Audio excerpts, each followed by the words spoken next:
If you like what you hear in this podcast and want to help us keep the lights on, then you could support us on Ko-fi for as little as a £1 one-off donation. The links are in the episode description. Thanks for your support.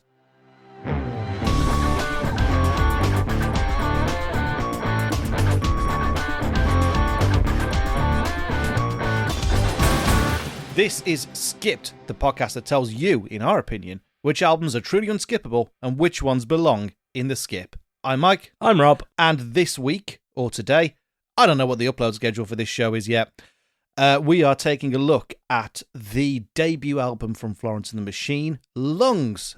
This one was sent in to us by Laura from Albury, so thanks very much for doing that. You initially actually contacted us saying we should do Ceremonials, which was Florence's second album, and then she swiftly changed her mind to say, oh, actually, no, on reflection, I think Ceremonials is my favourite, but Lungs is the best. So let's see whether the best can win over the favourite today. So, you, in your role as Mr. Factman, have collected a bunch of stuff about Lungs. So we'll quickly talk about the kind of the accolades. The accolades that it received, the environment that it was released in. In what year was it released in again? So this album was released in 2009 on Island Records, quite a reputable record label for the time. For a debut as well. Exactly. Like, it was really sought after debut album. So Florence actually did quite a few projects before this. None of them really worked too well. She did one with a member of Razorlight, and they were a bit lackluster, didn't really do too much, and so she found The Machine. But this album was actually really well received, and it won British Album of the Year at the Brit Awards. Dope. Which is quite considerable. It did get to number 1 in both Poland and the UK, number 14 in the US Billboard 200, and sold over 3 million copies worldwide. It's weird that they never took off in America even after this. Like, I think, we'll be talking about the tracks in a minute, but, I mean, everybody kind of knows Dog Days Are Over now because it was such a big part of the end of Guardians of the Galaxy Volume 3. But even before that, it charted in America. But following that, didn't really escape Britain, which is a very weird thing to have such a kind of like impactful debut as this, and then to not land stateside very well. Well, considering that the state of music at the time was like dominated by the Black Eyed Peas and the Fray and Jason Derulo. Oh, God. So it was like that sort of year where... It wasn't what was it? The I Got a Feeling was in that year, was it? It was that year, yeah. Oh, what a dreadful with, time. Boom Boom Pow. I mean, Hotel Room Service by Pitbull. What is the cult that he has... Have you seen the videos from his new tour? Yeah, I saw a girl full-on shave her head. Like, full-on down to the skull, and put a suit on to go to the show. My God. And one of my co-workers was actually at the Manchester show and said that it was just a wall of bald wigs. That's incredible. Which is hilarious. But going back to 2009, you've also got when Linkin Park went a bit weak with New Divide, when Green Day went a bit more political with 21 Guns. I hate 21 Guns so much. And New Divide was for the second Transformers movie. And Love Drunk by Boys Like Girls, which I think was actually quite a good song. So it's an interesting time. It's an interesting time. It's really before the sort of folk renaissance of like Mumford & Sons came along. So it was a little bit before its time. I think, considering that you've got people like JLS and Kelly Clarkson coming out with songs at the same time, they're a bit too early. So maybe if they'd released a little bit later. Maybe, although it's interesting to know that this was the year that kind of like... The one fact I do know about 2009, because I remember the end of 2009 very well, was the Rage Against the Machine for Christmas #1 campaign. That was this year. Wow, that doesn't seem like it was that long ago. No, and yet it was. It was when the X Factor was still somewhat relevant to people. So that kind of pushback on what I would call overly engineered, radio-friendly, bland Magnolia, just generic slop. The pushback on that was starting. I wonder whether, as we run through this, we kind of see more of, maybe not the crest of that wave, but certainly the initial curling of it before, like you say, we get interesting stuff. You enter the early 2010s, and like you say, Mumford & Sons, Lord breaking pop music. It's all kind of predating all of that. So it's a very interesting time. It's a very R&B centric time, and it kind of breaks the mold of what was really popular at the time. Sure. So we put it off long enough, and you've listened to it enough. Yeah, I've listened to it about 12 times, and it was my album to listen to while I had laryngitis. So that was good fun. The story of you having laryngitis is just so bizarre. So bizarre. Just went for a run, got hit in the uvula by a nice big meaty beef fly. Yeah, that's a good. They're a great post-grindcore band. Yeah, they are. They taste lovely as well. Then got to the dinner table a few days later, and my voice cords actually audibly popped while I was talking. Went to sleep that night, and my throat just swole up, and I lost the ability to make any post-pubescent noises. I think that's the best way to put it. I sounded like a wheel. You sound like Squeaky Voice Teen from The Simpsons. Yeah, I went to work the next day, joined a video call, and had to say in text, "Sorry, I can't talk. I sound like a squeaky toy." So I had to talk to show them that I wasn't taking the mick. And then, I had to spend the next day in bed because I didn't sleep for 2 nights. Jesus Christ. I knew you lost your voice because you text me to say we can't record after I made all the notes about the album, and I didn't realise it was that bad. Yeah, my throat was physically double the size. It swole to high like a heaven. Fucking frog. I looked like I was wearing one of those cones of shame, like Avid Merrin. I looked like I was physically wearing a neck brace. My neck was that thick. Oh my God. You look like Joe Rogan. A little bit, yeah. Imagine Joe Rogan with hair. Oh, not even he could do that.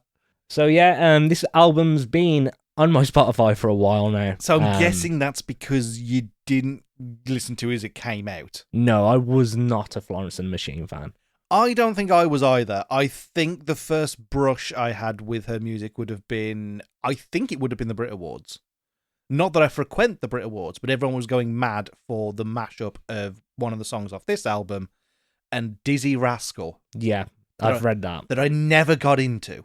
Both Dizzy Rascal and that particular mashup. But that's when she kind of appeared on the radar. But I was like, I think I was still in that very sensitive, that's not metal, that's not rock, I'm not listening to it. Like, absolute close-minded. Yeah, I think I was in the same sort of mindset at the time. It wasn't the sort of music I'd actively choose to listen to, and really not having streaming platforms or YouTube as that good of an option on your phone at the time. You only could re-listen to what you had available, and I wasn't going to pay for something I didn't know if I was going to like. Or LimeWire, because this probably would have still been iPod days.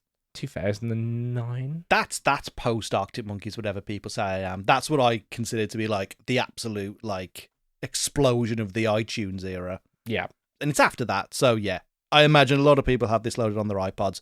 In fact, I know that there's an iPod in that cupboard. Again, I'm pointing on an audio podcast, which isn't great, which is my wife's old iPod, and it's definitely on there. Yep, I remember her saying that she went to see them at Glasgow. The year this album came out apparently was similar to some of the kind of stuff that we've seen over the weekend with Download, where it was a small stage, and it got absolutely ram-raided because it was that popular. I will never forgive them for making the Trilby re-popular.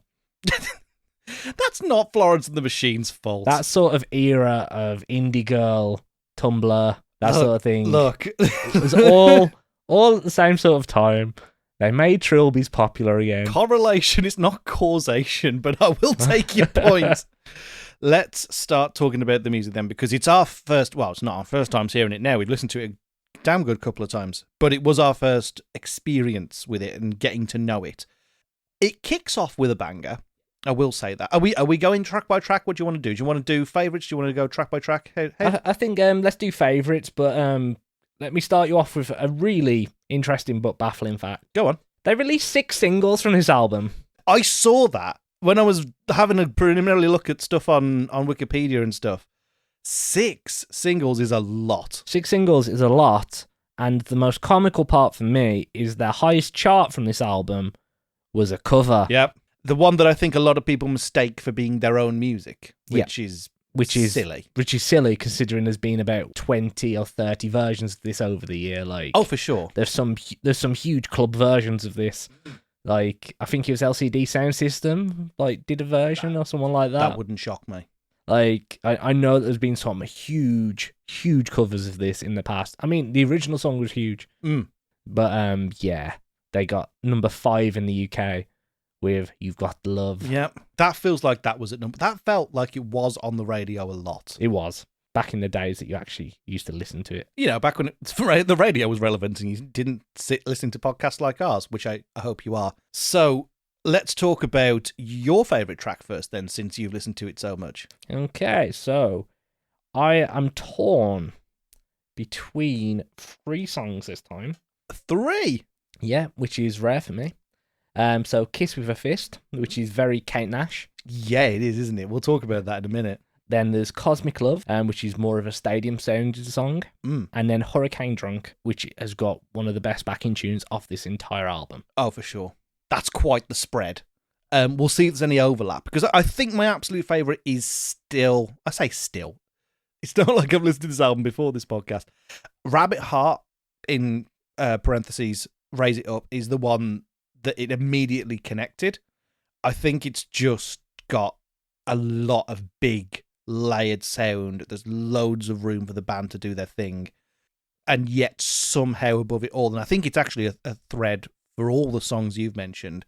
It doesn't matter how good the band is, and they are very good, she can fucking sing. She can. My God.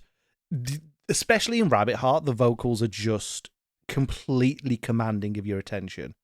And I know they've got like the whole reverb effect to provide a chorus, and I don't know how much of that is the machine and how much of that is just loud vocals of Florence, but it's so commanding. I know I've already used that word, but that is exactly what it is. Completely agree. I mean, it's not my favourite song off the album, and I have got parentheses for harpcore, which is how I've referred to it. Harpcore. I love the harp in it. Like any song with a bit of harp in, you've got me. But I do think there are stronger songs on the album. Were there any others for you? I did make notes about Kiss with a Fist, so we'll talk about that in a minute. I actually really liked Girl with One Eye.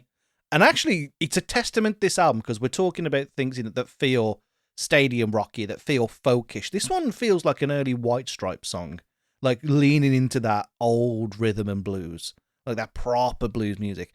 And I like that it doesn't feel like it comes from a different record, even though it is playing with those genres. The vocals have very big Jack White energy. It's very soulful, it's very playful. But as soon as I heard Rabbit Heart, I'm like, this isn't being beaten. But we'll talk about Hurricane Drunk, because that came very, very close. Because I don't know how to describe it, because it's ethereal, but it's also a little bit easy listening and a little bit soul pop. But it's really wonderfully chill. I don't want this to come across as an insult, depending on how you feel about the band I'm about to mention. It did remind me a little bit of Keane, but in a really good way. I love Keane. Oh, so, there you go then. That's fine by me. Yeah, I can see the sort of Keane sort of vibe. Once again, a band that were out way too early and would absolutely pull in numbers nowadays. Yeah, if they everything's changing. But I still stay the same. But yeah, these definitely have a Keen energy, and you can see that sort of influence on the music. So we talked about Hurricane Drunk, and Cosmic Love was the other one that you brought up. Yes. So is it really like a 3-way tie, or does one come up on top between that and you did mention it, Kiss with a Fist? Yeah, so I think it will be Hurricane Love. Hurricane Drunk, even. Hurricane Love. And Cosmic Drunk. Cosmic Drunk. Barnaby the Cosmic Drunk. Let's give him a name, why don't we? We just invented a second band member. We have. But yeah, I love it was the backing track for me, the simplistic backing track. Really works with rhythmic vocals, great cadence. Chorus and verse work really well together, and a really fun bridge with a bit of harp. Once again, harpcore. You're feeling harpcore this week. And I could see it being an absolute belter in a stadium. Like, right. There are certain songs that people make that aren't supposed to be in small venues, that are supposed to be stadiums. And this feels like it'd be a festival stadium sort of song. For sure. I wonder how many times they performed this live, because it's an interesting thing that I was looking into for the podcast we're about to record, which I won't spoil here. But I was looking at Setlist FM to look at the kind of how many times those songs have been performed live. And it's a shame how many truly great album songs do not get the time in the spotlight. And I'm absolutely on board with you because I would love to hear Hurricane Drunk in a big room. I think the problem is the band. There are so many layers to that song. For example, the harp. Unless they're willing to get an orchestra in to do some of the songs. Like, I could see if they did an evening with Florence and the Machine and got, like, the Philharmonic in, it'd be an absolute definite. It'd be a faux pas to miss it out. Well, if they can do that with Bring Me the Horizon, surely they can do it with, or have done it with. But I'm going to look it up whilst we're talking about it, because that'd be a great idea. If they could do that, that would be absolutely stunning. However, Bring Me the Horizon have got much more of a pull around the world than Florence did. It's weird that, like, I know this isn't a podcast about Bring Me the Horizon. I feel like they're doing some of their best work at the minute. Oh yeah, definitely. I mean, it's so much more accessible now. I loved their first album. For me, is their best album. Good old Sandpit Turtle. No, that's not their first album. Third album. So it is. Sorry. Yeah. Apologies. I was never a fan. I'm just getting into them now. See, I was a huge fan. Oh, what was it called now? You've made me question it. It wasn't Sandpit Turtle, and it definitely wasn't whichever one Throne came from. That's when I kind of twigged that they might be kind of good. But it's the new one that they've Count Your Blessings. There you go. Yeah. There you go. I thought it was called For Stevie Wonder's Eyes Only, but that's one of the songs. Which is it's called Braille, but in parentheses, For Stevie Wonder's Eyes Only. Brilliant. If you'd like to hear us talk about For Stevie Wonder's Eyes Only, please suggest that original Bring Me the Horizon album at skippod@gmail.com. That's SKIPD, you drop that E, POD@gmail.com. Just as an FYI, if anyone does recommend that album, it is going in the unskippable category. So we may as well not do the episode. If you want to do it, then great. I have to make Mike listen to it then, and he's not as big of a fan of screamy as I am. I like some screamy. Oh, good news, by the way.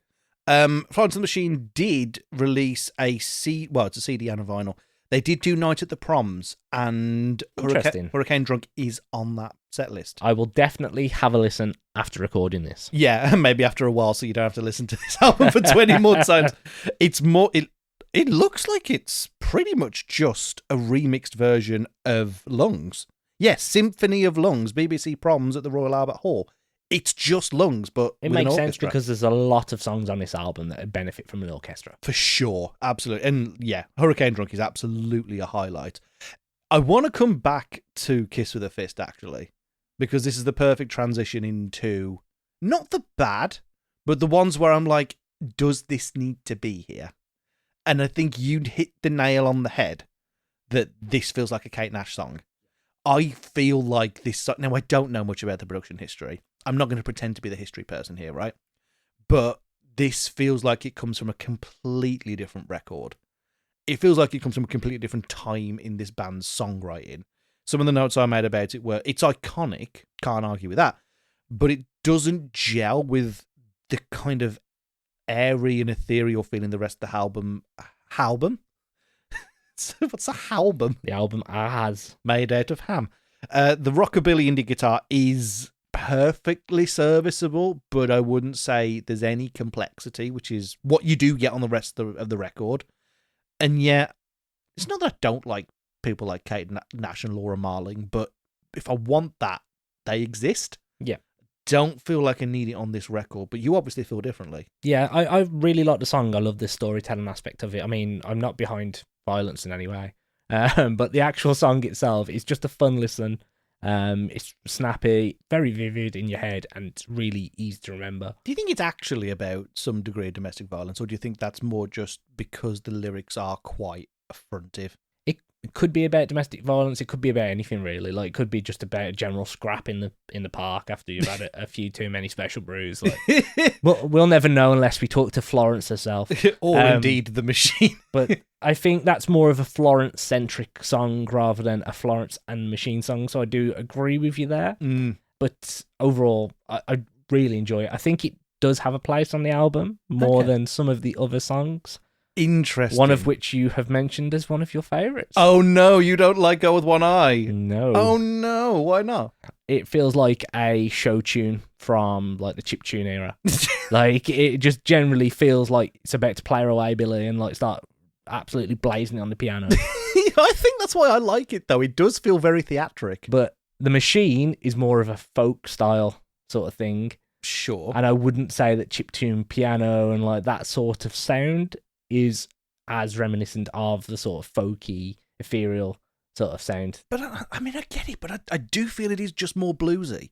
And I Yeah, feel but- that's closer to folk than chiptune, obviously, but I don't feel like we ever... I get what you mean. I know that like there was that kind of like, with that kind of music, there is that kind of break into that more electronic sound, but you don't get that on the record, and I don't think that's what the record's about. You're completely entitled to your opinion, but I do think the blues element is the most important bit. But yeah, actually, to be fair, there is slightly heavier bits where it does go up. Okay, I do see where you're coming from. I couldn't gel with the song. It was just listening to the rest of the album. There were songs like as I've showed you. There's 3 songs. There were like 4 or 5. I could have added more to my favorites list, but I didn't want to drag it out too much. But that's just one of 2 songs that really made me question. What was your other one? It was "I'm Not Calling You a Liar." Okay, interesting. I did not think you were going to say that one, because that to me sits, because it's like it's nearer some of the singles, so I thought it may be a bit more forgivable. I just thought it was really boring. Okay. Just a really boring song. I know you've said about the like reverb. There was way too much of it on this song. She's way too shouty. There's too much Florence, not enough machine. When there's more machine and they do the breakdowns and rhythm changes, it's great. But there's just way too many echoes and like extra tones to her voice. She doesn't need it. She's got a cracking voice. She doesn't need to have 15 copies of her voice at all times on every chorus. Yeah, I get that. It just kind of ruined the song for me. It was just, I sat twice and listened to it and didn't realize I was listening to that song. It just disappeared. I get where you're coming from, because I think the production feels very confident. Like, I think they knew what song they wanted to make, but you are right. It could be seen as trying to hide elements. And when you've got such a strong vocalist as Florence Welch, it makes sense to put her front and center, because the other songs do. The other songs rely on... Here's Florence. Yeah, there you go. And it's even worse when you think about it. Straight after Rabbit Heart, which uses the chorus very sparingly to punctuate going through the verses, it made a lot more sense there. Whereas, I agree with you, I think this song's just a bit too... I mean, the word I'd written down was, this is a bit twee. Yeah, I can see it being a bit twee. Yeah, it didn't feel like... I know that not every song has to plumb the depths of emotions, but it felt like enough on this record did. There is some really good lyrics writing across the record. But when I can listen to this woman sing the phone book, does that matter? I don't know. It's just one of those for me where you're kind of hiding her voice underneath layers of effects. She's got a really unique voice that doesn't need the ridiculous layers of effect.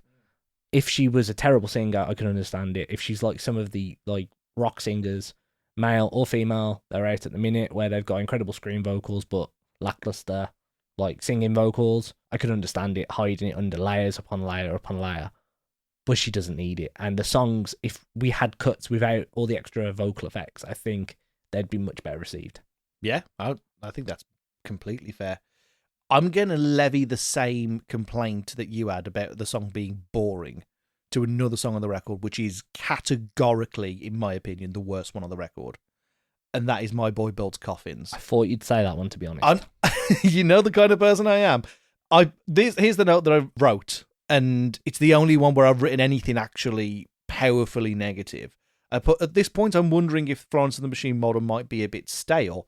It's not bad, but considering that some of the more out there tracks on the album, this is probably the lowest point. Lyrically, it didn't grab me. The rhymes seemed lazy. The narrative was very nursery rhymes, simplistic.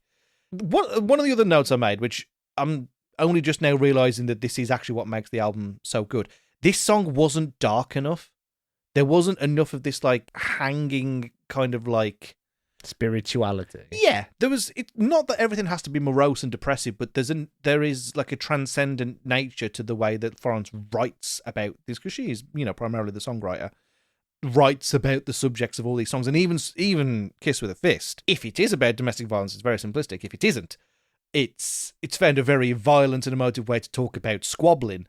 Whereas this is just, here's my lad, he does this thing. Yeah, he's such a good carpenter. Like, I don't think that this is... If somebody was to say, go and listen to Florence and the Machine, you're not picking this first. No, and the chorus is very, very whiny. Yeah, it is. It's again another track where they haven't utilized the vocal range efficiently. It's just a bit whiny. It feels like filler. Yeah. And I like the beat. I like the backing track. oh, it's fine. The Machine are great on this one. Mm. It's just Florence is a bit lackluster. or the cosmic, what was his name? Barney? Or Barnaby? Was he okay Barnabas. on this one? Barnabas. What the fuck are we on tonight? I don't know. Right. Okay. So is there anything else that particularly that you want to point out at this point? No, I think that's me done. I mean, 12 listens through in its entirety, I think, have taken the toll on me. Oh, man. Yeah. This one's been a long time coming because of your Joe Rogan neck. So the most important question, I'm going to start with you, means I started with my favourite track. Okay. Do you believe that this album is unskippable, or does it belong in the skip? Oh, he's got the lines right. I think overall, right, I'm looking at my notes now. Dog Days Are Over, banger. Rabbit Heart, banger. Howl, great vibes. Witchy. Kiss with a Fist, iconic even if I don't like it. Girl One Eye, cool, like Jack White soul, drumming song. It's got Hades Town energy. Between Two Lungs is the point where I realised I could just listen to her sing anything and it would be great.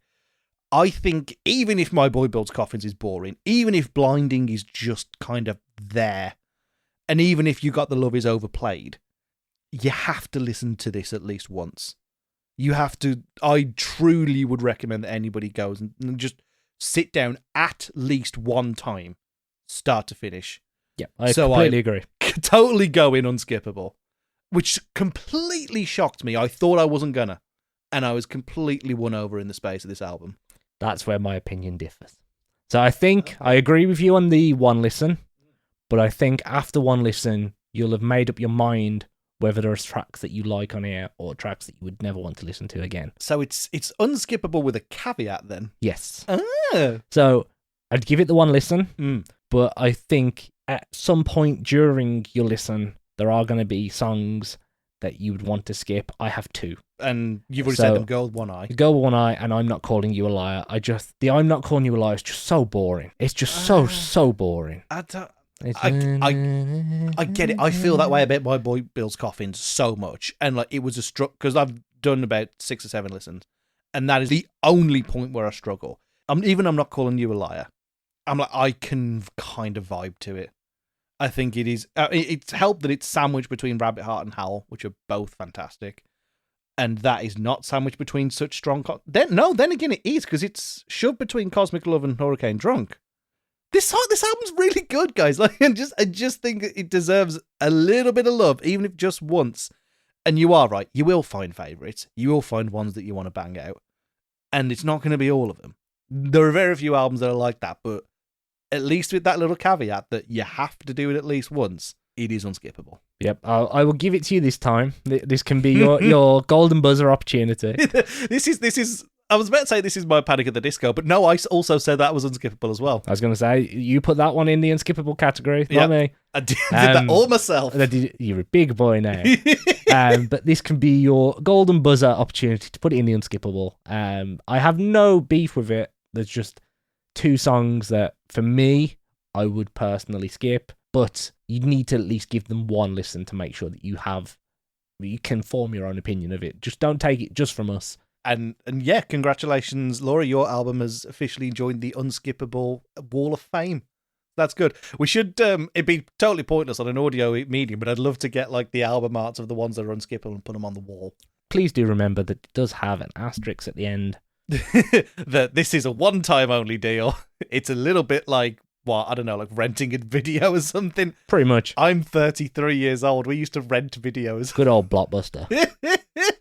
So there you go. That is our opinion on Lungs by Florence and the Machine. So, last pod, yes, I had a track of the week. You sure did. So, it's your turn. What is your track of the week? My track of the week is the new song by Icelandic Eurovision legend Daddy Freyr. I hope I'm pronouncing that right. I'm probably not, because I'm very bad with languages. He released a new track to announce his tour a couple of weeks ago. Tracks of the weeks don't have to be tracks that came out that week. It can just be whatever I'm listening to. I'm still listening to I Don't Want to Talk. And the beauty of Daddy Freyr's music is it's so smooth. And it's just so happy and cool. And even the songs about, he has songs talking about struggling with mental health, and this one kind of feels like he's taken that, but it's now twisted into, it's not that I don't want to talk about anything, it's that I want to enjoy the present and the company that I'm with.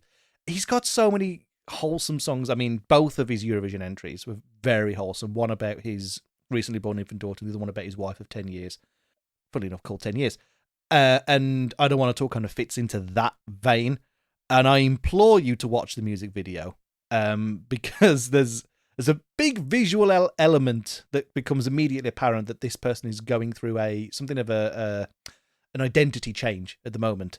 And yeah, go watch it, go listen to it. I think it's an absolutely great, easy listening summer track. And he has beautiful hair. He sure does. I've never listened to him, but I know he has absolutely stunning hair. So I will be going to have a listen after this pod recording. And thank you, dear listener, very much for listening to this episode of Skipped. And we will see you in the next one. Bye, everybody. Bye.